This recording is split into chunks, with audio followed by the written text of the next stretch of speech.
امام شافعی فرماتے ہیں جن گھروں میں لوگ فجر کی نماز کے وقت سوئے ہوتے ہیں ان گھروں میں رزق نہیں آتا۔ آپ فرماتے ہیں فجر کا وقت اللہ کے دینے کا وقت ہے، اس وقت اللہ بانٹتا ہے۔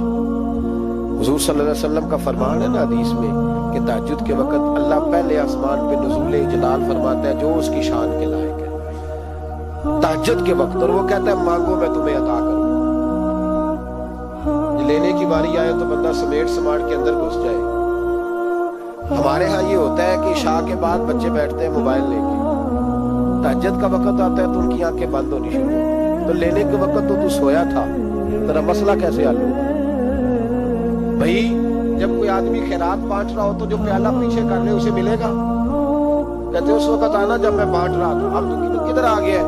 مثال دے رہا ہوں۔ تو فجر کا وقت مانگنے کا ہے، تو ساری رات تو گزر گئی گیمیں کھیلتے، ٹی وی دیکھتے، اور جو لینے کا وقت تھا تو سو گیا، تو کیسے آئے گا تیرے پاس؟ تو اٹھے سویرے بندوں سے مانگ کے دیکھ لیا، بڑی عزتیں خراب ہوئی، فجر کا وقت اٹھ کے جھولی پھیلائے۔ میرے رسول پاک علیہ السلام فرماتے ہیں، رب فرماتے ہیں جب بندے میرے آگے جھولی پھیلاتے ہیں مجھے شرم آتی ہے، کیسے خالی واپس کرتے؟ سورہ طلاق 2-3 نمبر آیت کی گھر جا کے تلاوت کرے۔ رب کریم نے فرمایا وَمَن يَتَّقِ اللَّهَ يَجْعَل لَّهُ مَخْرَجًا، فرمایا جب تو اللہ سے ڈرے گا تو اللہ ہر مشکل سے نکلنے کا تجھے رستہ عطا فرما دے گا۔ اور کیا خوبصورت انداز ہے قرآن مجید کا، اور ہم نے اس کا لاکھوں بار تجربہ کیا، بیسوں اور سینکڑوں بار یہ چیز ذاتی طور پر پریکٹیکل سے گزری۔ اللہ نے فرمایا ہر مشکل سے نکلنے کا رستہ بھی دے گا، وَيَرْزُقُهُ مِنْ حَيْثُ لَا يَحْتَسِبُ، اور اللہ تجھے وہاں سے رزق دے گا کہ تو نے کبھی سوچا بھی نہیں ہوگا۔ وَيَرْزُقُهُ مِنْ حَيْثُ لَا يَحْتَسِبُ، سے دے گا کہ تو نے کبھی سوچا بھی۔ ایک صحابی تھے حضرت عوف بن مالک رضی اللہ تعالیٰ، کہتے میرا بچہ کافروں نے قید کر لیا، گھر میں غربت پہلے بڑی زیادہ تھی، میں دروازہ رسول پہ آیا، حضور اب کیا کروں؟ تو کہتے ہیں نبی پاک نے فرمایا بھروسہ اللہ کی ذات پہ کر، توکل اللہ کی ذات پہ کر، اور گھر جا کے تسبیح لے کے میاں بیوی بیٹھ جاؤ اور پڑھو لا حول ولا قوت الا باللہ العلی العظیم، جاؤ پڑھو جا کے۔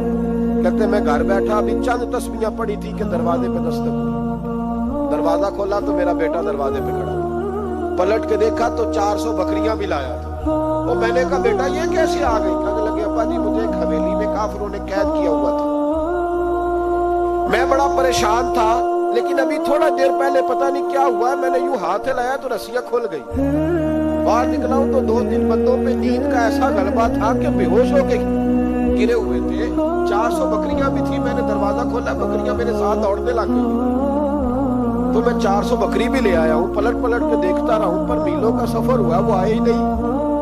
والد کہنے لگے بیٹا چلو پہلے مصطفیٰ کریم سے جا کے پوچھ لیں، دیکھیں کیسے مالی مسئلے حل ہوتے ہیں، حضور سے جا کے پوچھیں کہ ہمارے لیے جائز بھی ہے کہ نہیں۔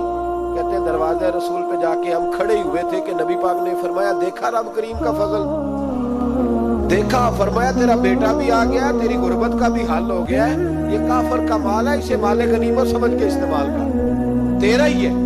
لا حول ولا قوت الا باللہ العلی العظیم پڑھیں تو رزق میں پڑھیں گے انشاءاللہ، بول کے بتائیے پڑھیں گے انشاءاللہ تعالی۔ لیکن سنی قوم تویز پہ لگ گئی ہے، کہتے وظیفہ پڑھتا پڑھتا ہے، آپ لکھ کے دے گلے میں ڈالنے کے لیے تاکہ وہ ڈالتا جاؤں اور میرے اوپر پیسوں کی بارش ہوتی جائے۔ وظیفہ پڑھے، وظیفہ پڑھے۔ سنیں ایک اور وظیفہ سنیں، امام قرطبی نے تفسیر قرطبی میں لکھا رزق کی برکت کا وظیفہ۔ امام قرطبی نے لکھا ہے حضرت انس بن مالک رضی اللہ تعالیٰ عنہ کہتے ہیں ایک شخص حضور کی بارگاہ میں آیا، کہا یا رسول اللہ صلی اللہ علیہ وسلم غربت بڑی ہے، بڑا دکھی ہوں، بڑا پریشان۔ تو حضور نے وظیفہ بتایا، فرمایا جب بھی گھر جاؤ نا گھر والوں کو سلام کہنی، السلام علیکم، یعنی کب کہنی ہے؟ جب بھی جاؤ۔ کب کہنی ہے؟ یعنی گھر سے نکلے ماچس لینے کے لیے، واپس آ کے کہنا السلام علیکم۔ پھر گھر والوں نے کہا ہو یاد ہی نہیں رہا تھا، وہ تو چینی بھی ختم ہو گئی ہے، پھر گئے چینی لینے تو واپس آ کے پھر السلام علیکم۔ انہوں نے کہا خو ناراض نہ ہوئیے گا، پتی بھی نہیں چاہے گی۔ اب واپس گئے تو پھر واپس آ کے کیا کہنا ہے؟ تو نبی پاک صلی اللہ علیہ وسلم نے فرمایا جب بھی گھر جا السلام علیکم کہے، اور 3 دفعہ سورۃ اخلاص پڑھ دی، اور سورت بھی وہ بتائی جو سب کو آتی ہے، قل هو اللہ احد اللہ الصمد لم یلد ولم یولد समद वलम यकुल लहू कुफुवन अहद। 3 दफा ये पढ़ दे। सियाबी बड़े सियाने थे, बड़े मसले हल करते थे हमारे, फटाफट बोल पड़े वो सियाबी। कहने लगे हुजूर मेरी तो छोटी सी फैमिली है, कई दफा बच्चे घर नहीं होते, ननिहाल गए होते हैं, तो फिर क्या करूं? हुजूर ने फरमाया जब घर में कोई ना हो तो अपने नबी पे दरूद और सलाम पढ़ दे, तेरे नबी का करम तो तेरे घर में होगा ना। हजरत अनस बिन मालिक रदी अल्लाह ताला अन्हु फरमाते हैं कि हम इंतजार में थे कि बंदा वापस आए और रिजल्ट बताए। कहते हैं वो कुछ दिनों के बाद वापस आए तो अजीब बात की उन्होंने।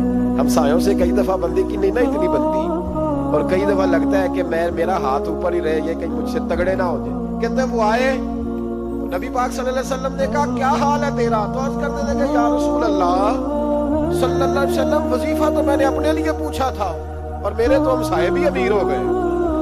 हुजूर वो तो मैंने अपने लिए पूछा था और मेरे दाएं बाएं वाले लोगों को बड़ी बरकत हुई है। तो मेरे महबूब मुस्कुराने लगे। हुजूर फरमाने लगे गोया बरकतें तेरे घर में जब बरसी हैं तो छिन छिन के उनका फैद अल्लाह ने तेरे हमसायों को भी अता फरमाया। मुश्किल तो नहीं वजीफा? क्या करना है? तुसा नहीं आखना मुश्किल लगता है, तुसी कर देना सलाम लवो, तुसी कहना बंदे असी कहते सलाम असी लवीए, तुसी लवो जाओगे दोबारा। घर जाके क्या करना है? चले कुछ ना कुछ 55% बोले ही है माशाल्लाह। कितने क्या करेंगे? अस्सलाम, और फिर क्या पढ़ना है? सुभान अल्लाह।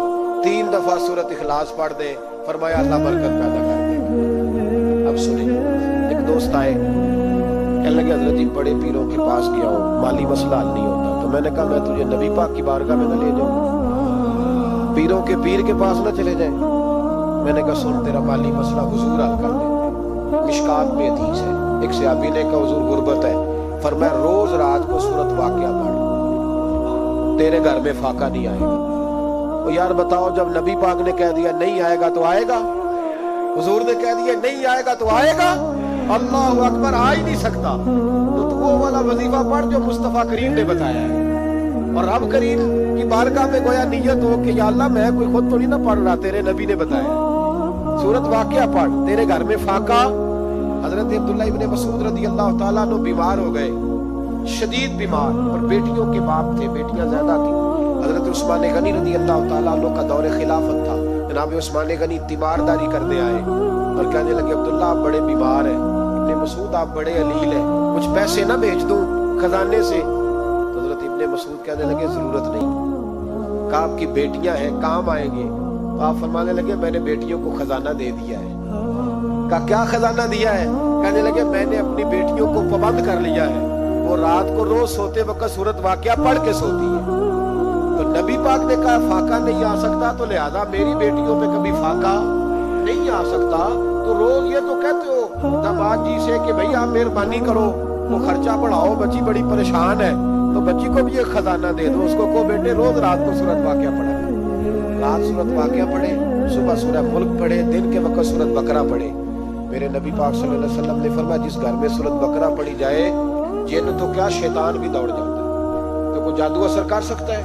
तो उन वजीफों पे अमल करें जो नबी पाक सल्लल्लाहु अलैहि वसल्लम ने हमें अता किए हैं। हुजूर गौसे पाक ने भी एक वजीफा बताया है, वो भी बता दूं आपको। गौसे आजम रदी अल्लाह ताला अन्हु की खिदमत में एक शख्स आया, उसने कहा हुजूर बड़ी तिजारत करता हूँ, काम नहीं चलता। फरमाने लगे अब तो अल्लाह से तिजारत शुरू कर।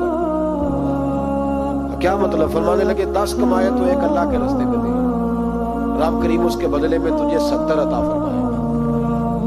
उसने कहा हुजूर इस तरह करूं? फरमाया तू ये करके देख, अब्दुल कादिर जिलानी वादा करता है अल्लाह तेरी मदद करेगा। गुलाम कहते हैं वो 6 महीने के बाद आया, पहले जब आया था तो पैदल आया था, 6 माह के बाद आया तो 6 ऊंट थे उसके पास, और आके हाजिर हुआ तो कहने लगा हुजूर जिंदगी पता नहीं कहाँ गुजार दी, कारोबार का तो मजा ही अब आया, अब मजा आया है कारोबार करने का, अब मजा आया। का 10 में से 1 देता हूँ, पता नहीं कितना मेहरबान है। और ये आयत है तुझे वहां से देगा कि तेरा कभी गुमान भी नहीं गया होगा। रूहानी मामलात को भी जरूर शामिल हाल रखे, और माल मांगे उससे जो बेहिसाब देता है, दुनियादारों से नहीं मांगे, उससे मांगे जो देता है तो फिर बेहिसाब ही देता है। दुआ करता हूँ अल्लाह हर घर में बरकत पैदा कर दे, हर घर में फजल कर दे। आखिर दावाना